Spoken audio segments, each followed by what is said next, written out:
In this video, I want to expose a myth in one way that a lot of people believe that a winder stairway is going to provide them with a stairway that will fit in a smaller space, and the only way that's going to work will be if you can come off of this corner with each one of the steps. However, that usually isn't going to work with some of our more updated building codes. However, you would need to check with your local building department to see what the minimum distance for the inside of the winder stairway would be. Now, this is the floor plan layout for the stairway we just saw, and we have 6 steps going up to a landing and then 6 more steps going up to the upper floor. And you can see here the dimensions are about 7 foot 9 3/8 on each side. And if we were to build a winder stairway, there's a good chance it would end up looking like this,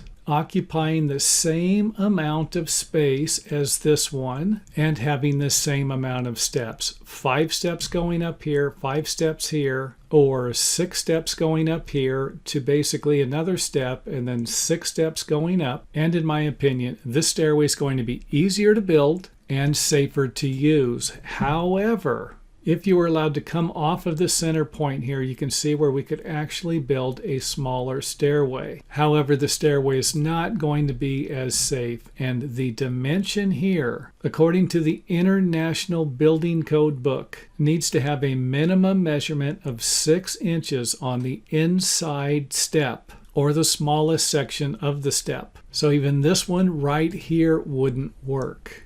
However, it would if you made this measurement a little longer and this one here a little longer. So to draw somewhat of a realistic conclusion, this one here will probably be the safest one to use, and definitely the safest one to use in my opinion. Next would be this one, and of course this one here with the smaller steps could increase the risk of someone falling down the stairway and injuring themselves. So even though this one here might be allowed by your local building department, it's definitely a stairway I personally would avoid using. However, I understand that your building design might require you to use this type of a stairway because these aren't going to fit.